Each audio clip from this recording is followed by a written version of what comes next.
Coming to you live from the MediaPlex in downtown Windsor, this is a presentation of St. Clair College Journalism. Good evening, I'm Zachary Balog, and you are watching MediaPlex News Now.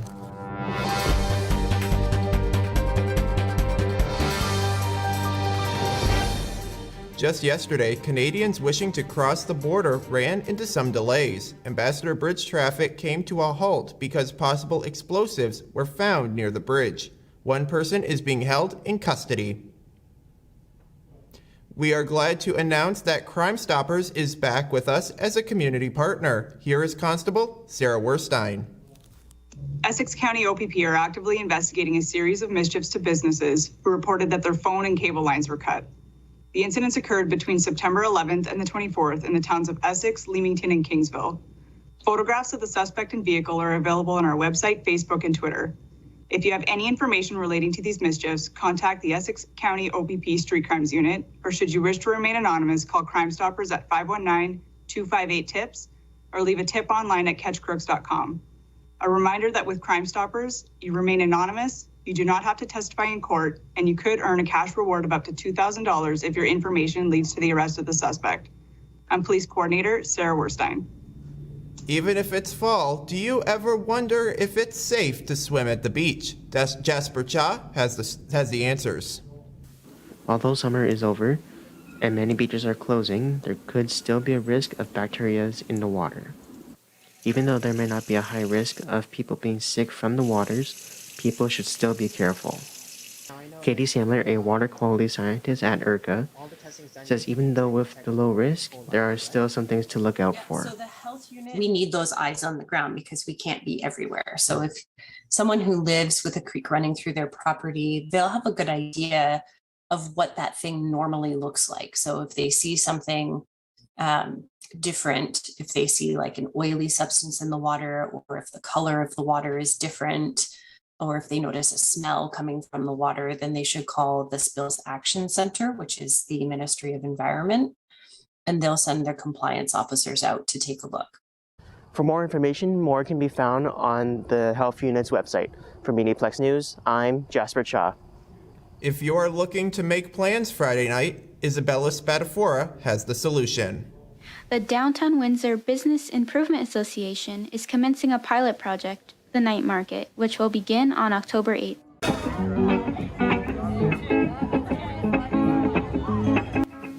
Debbie Croucher, the executive director of the DWBIA, said they tried to do the night market last year, but COVID-19 put it on hold.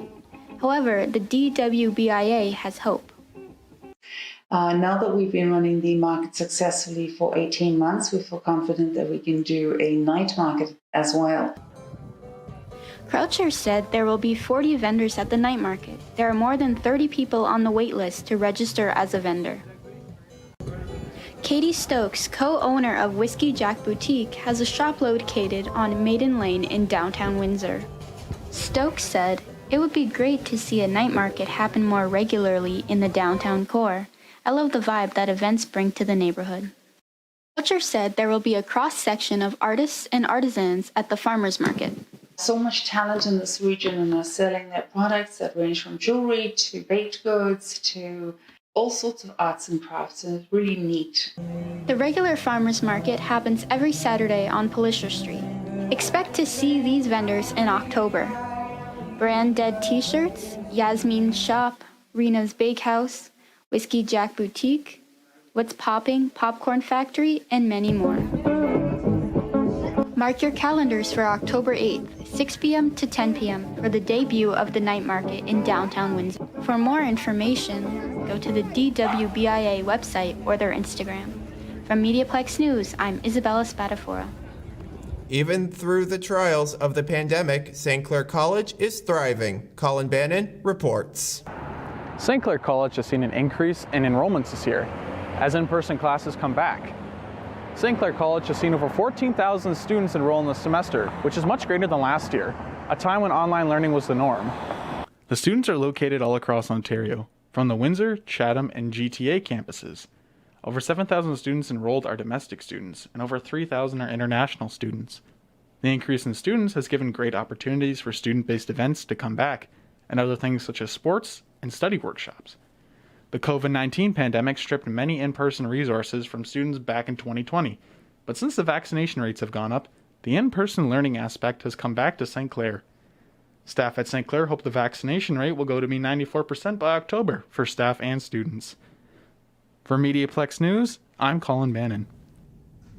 After a year of pandemic-related hiatus, Open Streets is back. Alexa Frazier explains. Open Streets Windsor returns on October 17th. From Sandwich Town to Ford City, an 8-kilometer stretch will be closed from 10 a.m. to 2 p.m. Street closures include Riverside Drive, University Avenue, and Wyandotte Street. Open Streets encourages people to promote physical activities outside and allows businesses to participate. Monique McNeil thinks it's good for small businesses to participate in Open Street. I definitely think like the smaller businesses off of Sandwich Street would benefit a lot more from having biking traffic because people are going to be more inclined to go in and drink at bars. And it might be more tourism within like Ontario if Windsor's known for something like that. So grab your bike and helmet and explore the different business improvement areas of Windsor. For MediaPlex News, I'm Alexa Fraser. Small businesses are still trying to recover from being shut down due to COVID. Kayla Tarnowski reports. Danielle Lucier, owner of LA Pooch Parlor, is one of many small businesses in Windsor, Essex that had to close for a few months after the pandemic started. Scared right away, scared for my business, scared for everyone's health, my kids, and of course the well-being of all the animals that come here that need regular grooming care. Her business was closed for a total of 2 months, causing a major backup that Lucier claims they still haven't been able to catch up on. She also said that if it wasn't for her business type, she probably would have closed. According to Rakesh Naidu, the president of the Windsor-Essex Regional Chamber of Commerce, about 5,000 businesses could close due to losses suffered during the pandemic. From MediaPlex News, I'm Kayla Tarnowski. September 30th is Canada's newest statutory holiday, a day set aside to commemorate a tragedy and wear orange in solidarity. Savannah Mills reports. The National Day for Truth and Reconciliation on September 30th is now a statutory holiday. This day was created as an opportunity to commemorate and recognize the legacy of residential schools, which more than 150,000 First Nations, Métis, and Inuit children were forced to attend between the 1870s and 1997. Thursday's Every Child Matters Healing Walk started with an opening ceremony at 11 a.m. near Burt Weeks Memorial Fountain.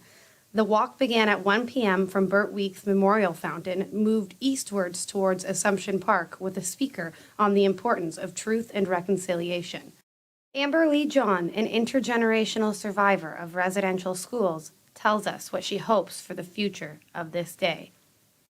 I would like to see a lot of justice moving forward, and treating these grave sites as what they are. They're crime scenes. So, we have to have a thorough investigation and hold people accountable for these crimes. On September 30th, people wear orange because it was the time of year when Indigenous children were forcibly removed from their families and into residential schools. Irik Kazmirek, Member of Parliament, Windsor-Tecumseh, tells us more on why so many were wearing orange shirts. Really, it's about honoring the survivors of residential schools, honoring their families, and remembering those children that never made it home as well, too. The move came after the remains of about 215 children were discovered in late May on the grounds of a former Kamloops residential school. For MediaPlex News, I'm Savannah Mills. As part of an initiative to keep the school free from COVID-19, St. Clair College has given students the option to take rapid tests at home. Gracie Lowe's has more on this story.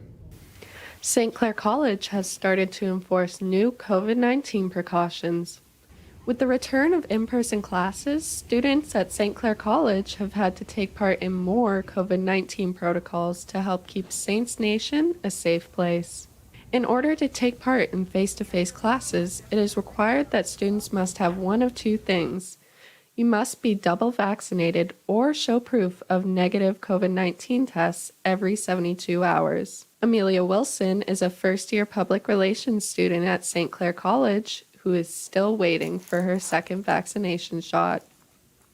After I showed them my ID, then they check on their system, see that everything's okay, and then they give me the COVID-19 testing box. Then I'm able to take it home, and then every 72 hours I upload my results and continue on with my day. Students can get a rapid test kit from Lot T at St. Clair College or at the Garden Center. For MediaPlex News, I'm Gracie Lowe's. Face to Face, a local cable program where the community's volunteers, politicians, and business leaders chat with host John Fairley, has found a new home at the St. Clair College MediaPlex. The MediaPlex is welcoming back Face to Face. Today's guests are Mayor Drew Dilkins and City Councilor Reno Bordelin. Face to Face has been airing for over 20 years, and host John Fairley has conducted over 800 interviews. What are they thinking? What do they want to get out of that guest? What is the question that they're, and it could be something that's in the news that they want further explanation on. It could be something that, is in their neighborhood. So I kind of look at the news and see what's going on at the time I interview someone. Fairley has had guests from local business owners to Spitfire hockey players to award-winning photographers. Mayor Dilkins has been on the show many times and welcomes the opportunity of being in the MediaPlex. As politicians, we can lay out ideas, and then that will generate, you're the delivery agent to get to the public, who then generate the conversation and the dialogue. And before we actually have a debate at City Council, people are at least mildly interested and somewhat informed. And if they're really passionate about an issue, they come and they present to City Council and express themselves. Watch Face to Face Tuesdays at 7:30, Wednesdays at 6:30, and Saturday and Sundays at 12 noon. For MediaPlex News, I'm Alexa Fraser. There are many stresses in our life, and Tristan Zuderveen is here with some tips to help us cope. At some point in their lives, nearly 30% of adults are affected by some form of anxiety disorder. This, however, is not the same as generalized anxiety. Nearly every person on the planet has experienced moments of anxiety. Realizing you forgot to study for that math test, noticing your phone is on 1% battery, the never-ending cycle of wondering if you remembered where you left your keys. Normal anxiety like this relates to a specific situation and only lasts as long as the problem does, a proportional level of panic that is realistic in comparison to the issue. Anxiety disorders aren't as simple. When faced with a situation or problem, those afflicted by an anxiety disorder are prone to respond much stronger than expected to the stress. Even after the issue is resolved, doubt and worry may linger for a long time. Feelings of anxiety may come up for no reason at random times, and, despite there being no conflict, it can feel impossible to manage. Much of the anxiety that arises from these disorders may be unrealistic, like an overwhelming fear of a situation that will probably never occur. Whether you're facing a poor report card or an endless chain of what-ifs, it is important to learn to manage anxiety in whatever way works for you. I'm Tristan Zuderveen. Now, on to weather. On this date back in 2010, large hail pounded Phoenix, Arizona, causing nearly $3 billion in damages, according to the National Weather Service. Now, on to our 3-day forecast. Tomorrow, look for overcast conditions and a high of 23. Thursday, showers return with a high of 22. Friday, more showers and a high of 20. I think it's time to build a boat.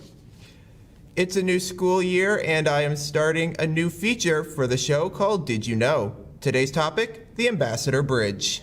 Building an international gateway. Did you know the only way to get across the border back in the 20th century was by boat, and goods were sent by train in a railway tunnel? Well, that all changed with the Ambassador Bridge.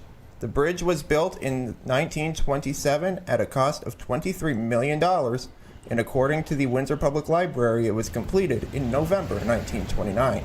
When it was completed, the bridge held the title of the longest suspension bridge in the world. However, that title did not last long when the George Washington Bridge opened up in 1931. Despite losing the title of the world's longest border crossing in North America. For MediaPlex News, I'm Zachary Balog.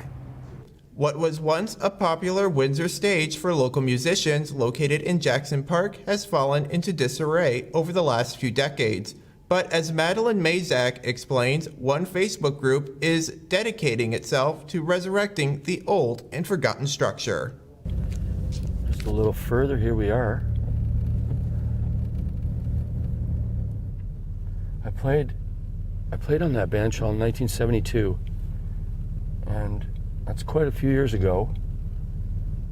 Things have really changed. It doesn't look as modern and cleaned up as it was back then, but it's not too bad.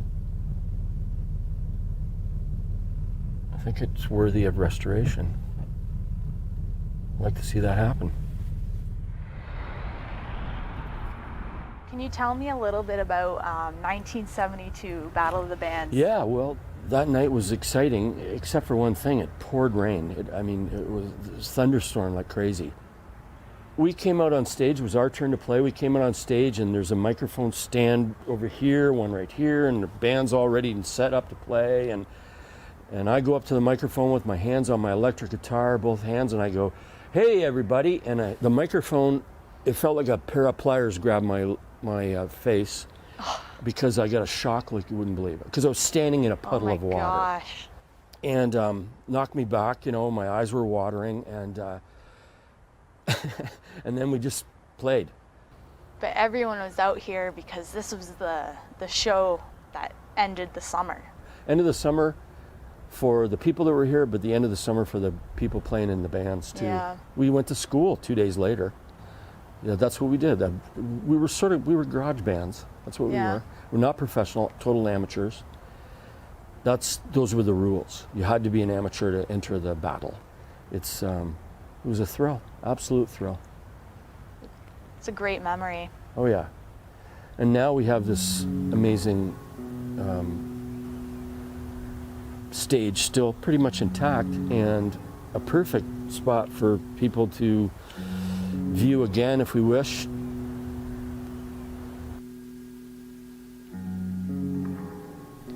After speaking to Scotty, I was confused. How have I lived in Windsor my entire life and never heard of the bandshell in Jackson Park? I decided to go to the local history library to learn more.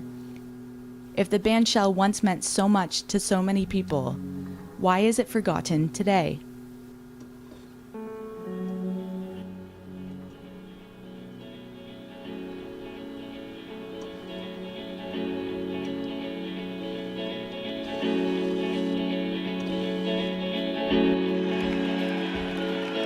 On September 2nd, 1972, Scotty and his band, The Galleon, competed in the Battle of the Bands.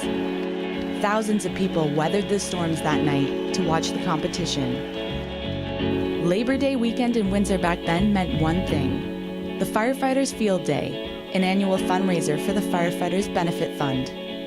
A parade down Olette Avenue ended in Jackson Park for a weekend of celebrations, drawing out thousands of people. But the bandshell we see today is not the original. It is the replica of the original bandshell that, ironically, burnt down in a devastating fire alongside Windsor's grandstand in 1957.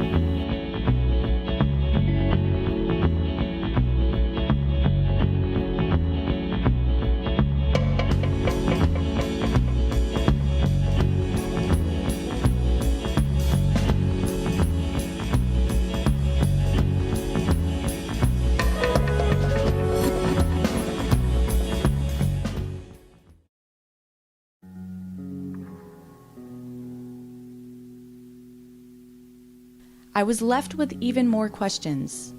If the bandshell was so important to the people in Windsor that, even after the fire, they rebuilt it, then why is it not being used today?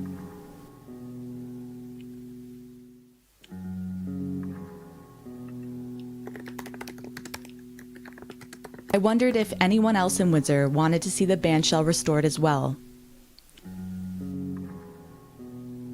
My name's Sarah Lestage, and I'm heading the group of individuals looking to have the Jackson Park bandshell repurposed. So I first came across the bandshell mid to late August. My now fiance and myself and my dog were out for a walk in Jackson Park, and he suggested we went around that area where I've never been in Jackson Park. and I saw the stage just sitting there. It was covered in different just trash, refuge from the landscaping that was being done in Jackson Park. It was covered in graffiti, so it was pretty disappointing to see it in that state. I decided to start a Facebook page for the public to learn more about the band shell and hopefully encourage its restoration and repurpose. I really didn't expect the kind of response that I got with over 1,000 likes in just over a month. I also had people reaching out, asking to volunteer, even just to come clean up the space, reaching out to make donations, offering to solicit sponsorships. I was blown away by the response that I got. Ideally, I'd love to see Jackson Park Bandshell brought back to life for public and community use. I'm really optimistic to see this happen. Having worked at Fog Lounge for almost a year now, I've become familiar with Windsor's music scene. I decided to reach out to some musicians to see what they thought.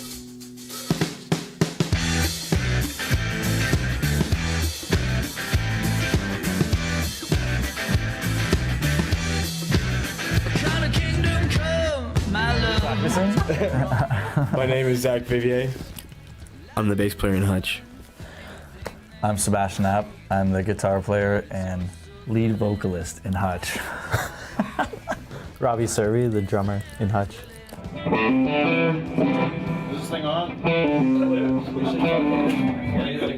As a musician, you see like a stage and you just see like a potential like instantly, even if it's like run down, you're just like, you know, a coat of paint and this thing's ready to go. Just get a PA and a coat of paint and you're all set. Yeah, right? man, it would be fun, but a little DIY. Like that park and that area, it's just like screaming for like something cool to happen there. Like, I don't know, like as a band, like it just feels really good to play outside. Like it's kind of like a different feeling and it's really nice. And then like I love watching shows outside. Like we played like the Island Unplugged and everyone has like their own fold-up chairs. Yeah. And they just kind of sit around and everyone's having a good time, and like something like that could even happen at the band shell and people would love it. Like growing up, you know, like the older I got, it was like more people just saying that Windsor was like boring and there was nothing to do. And I think we kind of found something to do in the music scene and we're like, oh, like shows are fun and that's something to do. So we never were bored, but like to have a stage and to have like a pretty good like run of events going, I think, you know, people wouldn't really think that anymore, and I think that's why people are excited, is because it's like the potential for something to do.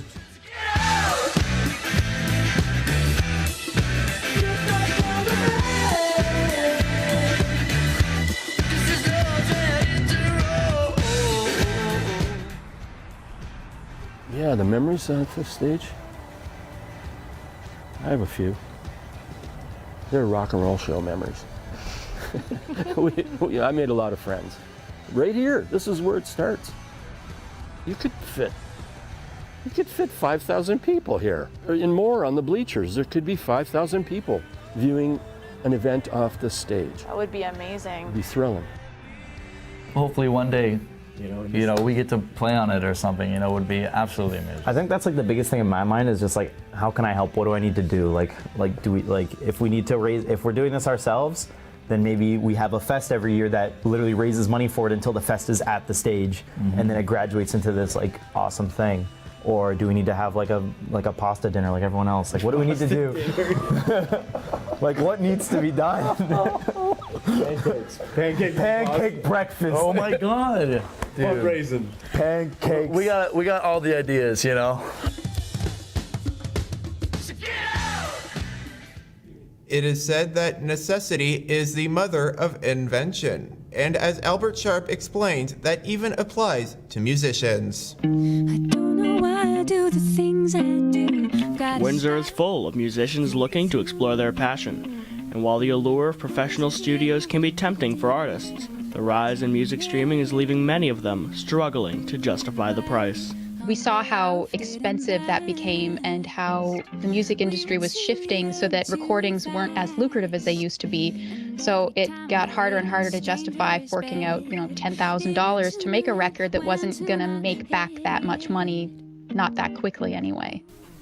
As a result, Many have turned to recording independently so they can create without the pressure to make back their investment right away. First two albums that we did, we were paying about $30 an hour studio time. And the last two albums, we had a friend with a home studio that didn't want money. So we scored big time there. And while gear itself can be costly, artists advise to start simple and invest into your home studio over time. So while the dream of big studios holds true for many artists, sometimes all you need is a basement, a little bit of gear, and the right passion. For MediaPlex News, I'm Albert Sharp. Nantana Mutharasu is a smart woman, but more than that, some may even consider her wise. Let's listen. Hi, I'm Nantana Mutharasu. Welcome to my podcast, Do Not Worry. In today's episode, do not worry about wisdom. Wisdom has fallen victim to the era of instant gratification. We're too impatient, we want everything now, and we're immediately feeling defeated searching for this wisdom. Even Siri can't find it. Siri, find wisdom. That may be beyond my abilities at the moment. The answer lies in the right question. I always ask myself, what's the lesson am I supposed to learn here? No, don't tweet that. Wisdom is about seeking, not tweeting. Put it this way, a flower bud never worries about the arrival time. And just like wisdom, when it arrives, it's the right time. You just have to keep going. Okay, if you're still all about the instant gratification, go to your nearest Timmy's, buy yourself a donut, inhale, take a bite, and exhale, do not worry. You will have the sugar needed to figure out your next step. Thanks for watching. I am Nantana Mutharasu. See you in the next episode of Do Not Worry. Many graduates of the MediaPlex have gone on to bigger and better things. Sean Preble is one of them. Hello, I'm Sean Preble, a graduate of St. Clair College's Journalism and Media Convergence programs, coming to you from Global News in Toronto. I currently work here at Global as an online video journalist with the National Online Video Team, and it was thanks to what I learned at St. Clair that brought me to this point. So, if journalism is the type of thing that interests you, check out St. Clair College and see where it can take you.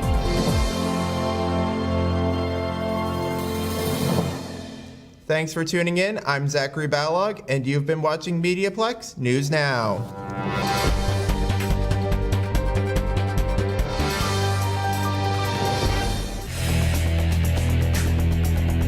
MediaPlex News Now is a production of the St. Clair College Journalism Program.